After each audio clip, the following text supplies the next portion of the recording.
नमस्कार दोस्तों, मैं हूं आपका होस्ट एंड ट्रेनर नवीन और आप सभी का आज की क्लास में दिल से स्वागत करता हूं, जिसमें हम पढ़ने वाले हैं ट्रेडिंग टर्मिनल के बारे में। और ट्रेडिंग टर्मिनल के बारे में पढ़ने के लिए मैंने आपको डायरेक्ट अपने ट्रेडिंग टर्मिनल पर लेकर आया हूं। ये मेरा एलिस ब्लू का ट्रेडिंग टर्मिनल है। आप किसी भी कंपनी के किसी भी ब्रोकर से जुड़ सकते हैं और उसके ट्रेडिंग टर्मिनल का इस्तेमाल कर सकते हैं। लेकिन most of the jargons, most of the तरीके जो होते हैं वो सारे सेम होते हैं सारे टर्मिनल्स के। तो उसके बारे में बता देता हूँ मैं आपको। ये आपका चार्ट होता है जिसके अंदर आपके कैंडलस्टिक पैटर्न दिखाई देते हैं। ये आपके टाइम फ्रेम होते हैं जिसमें आप अपना टाइम फ्रेम चेंज कर सकते हैं। और इंट्राडे के लिए मोस्टली जो टाइम फ्रेम यूज होता है वो 5 मिनट और 15 मिनट और 1 मिनट का होता है। और स्विंग ट्रेडिंग में जो टाइम फ्रेम यूज होता है वो 1 आवर 4 आवर डेली का चलता है। उसके बाद व्यूज में आप देख सकते हैं, कोई आपने सेव व्यू किया होता है, कोई आपने पहले से जो स्टडी कर रखी होती है आप पहले सेव करके रखते हैं। डिस्प्ले में आप देखते हैं, डिस्प्ले में आपको डिफरेंट तरह के कैंडलस्टिक पैटर्न में देखना चाहते हैं, बार देखना चाहते हैं तो बार में दिख सकता है आपको चार्ट। अगर आप चाहते हैं कि कलर्ड बार हो तो कलर्ड बार में दिख जाएगा आपको चार्ट। अगर आपको लाइन में देखना है चार्ट तो लाइन में आप चार्ट को स्टडी कर सकते हैं। जिस तरीके से आप चार्ट को स्टडी करना चाहते हैं आप उस तरीके से आप चार्ट का स्टाइल चेंज कर सकते हैं। मेरा पर्सनली तरीका ये है कि मैं कैंडलस्टिक पैटर्न को फॉलो करता हूँ, प्राइस एक्शन को फॉलो करता हूँ, इसलिए मैं हमेशा कैंडलस्टिक पैटर्न लगा के रखता हूँ। और मेरे कॉम्बिनेशन ये रहता है ग्रीन और रेड का। ग्रीन में मुझे बुलिश दिखाई देता है, रेड में मुझे बेरिश मूड दिखाई देता है और ये मुझे क्लियरेंस देता है कि मार्केट किस तरीके से चल रही है। बाकी स्टडीज होती है जिसमें आपको इंडिकेटर्स दिखाई देते हैं। डिफरेंट तरह के इंडिकेटर है। अगर आप कोई भी इंडिकेटर इस्तेमाल करना चाहते हैं तो स्टडीज में जाके उस इंडिकेटर को सर्च भी कर सकते हैं। फॉर एग्जांपल मोस्ट कॉमन जो यूज इंडिकेटर है वो वीवेप होता है।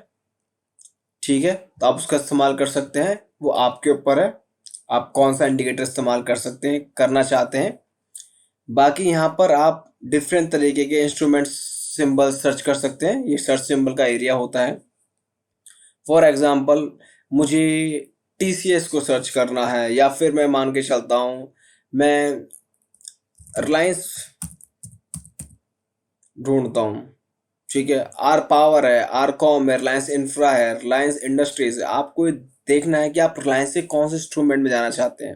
रिलायंस के बहुत सारे इंस्ट्रूमेंट हैं और जो रिलायंस के मुकेश अंबानी ओनर है वो रिलायंस इंडस्ट्रीज है। तो कभी आप कंफ्यूज ना हो जाइए। और दो तरह के स्टॉक एक्सचेंज हैं जो पहले ही बता चुका हूँ, बीएससी और एनएससी।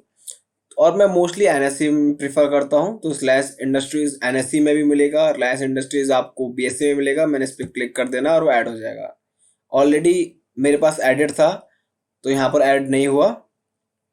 अब मैं आपको दिखाता हूँ इस पे क्या होता है बाइंग और सेल। जब भी आपको कुछ बाय करना है तो कैसे बाय करेंगे।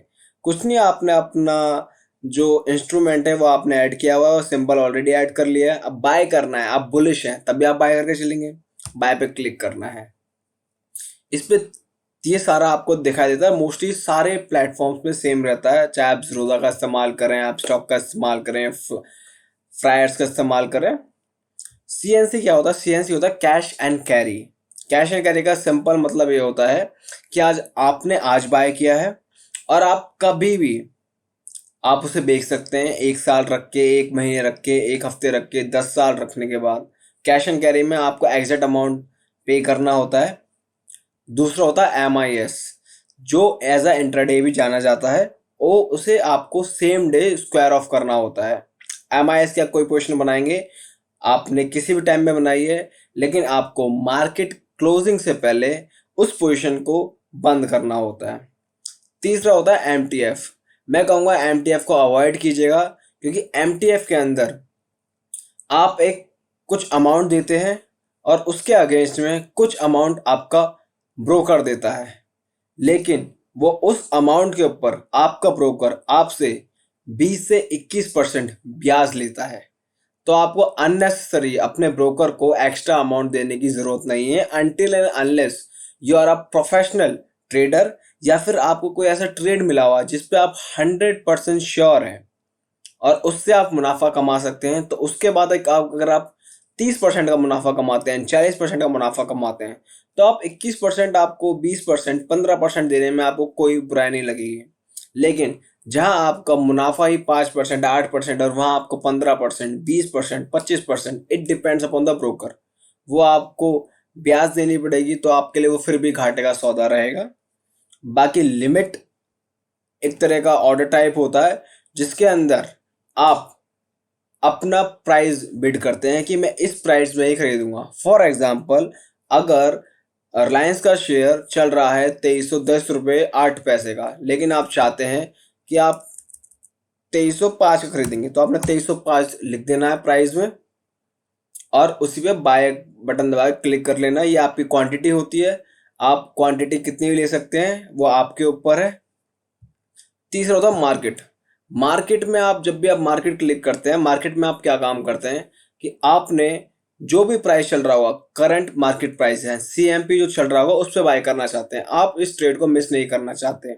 मे बी आप बुलिश हो सकते हैं, मे बी आप बेरिश हो सकते हैं, वो आपके ऊपर है। लेकिन जो भी मार्केट का प्राइस मिलेगा, आपने क्लिक किया, उसी प्राइस पे आपका स्टॉक बाय हो जाएगा। ऐसा होता है स्टॉप लॉस ऑर्डर।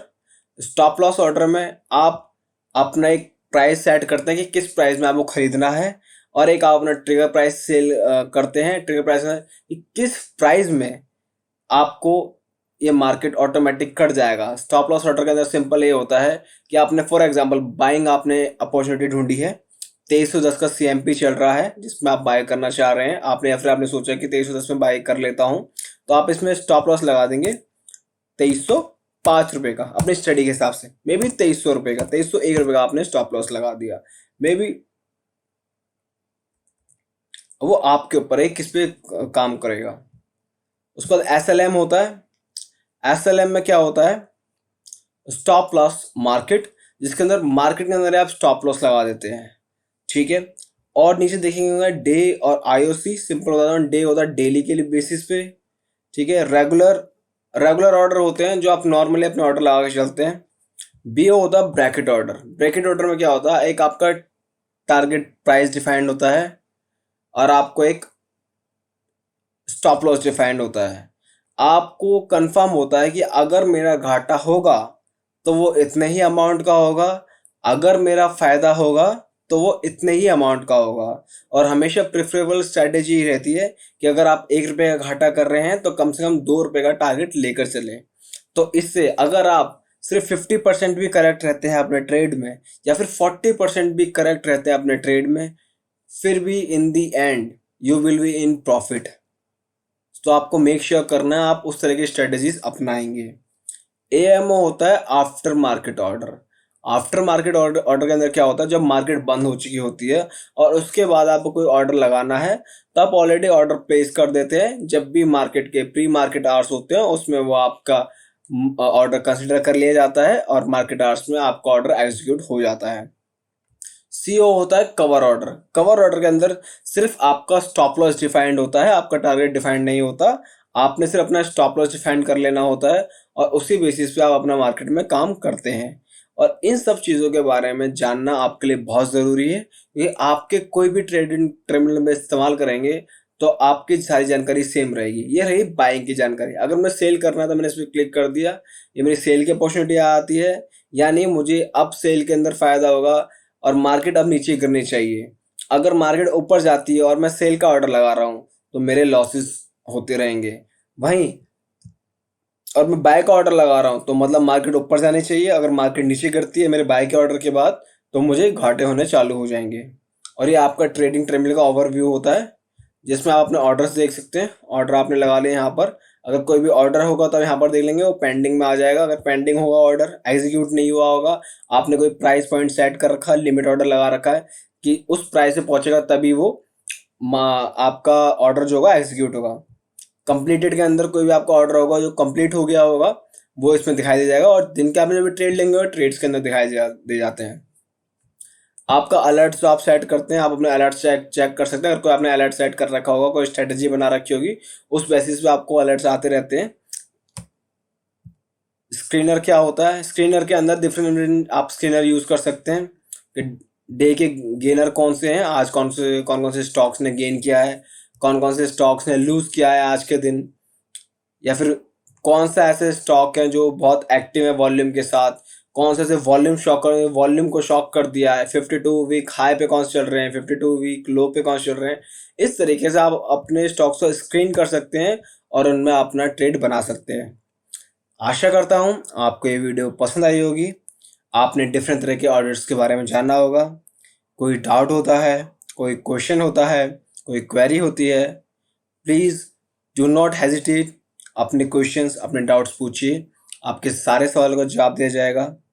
जय हिंद, जय भारत।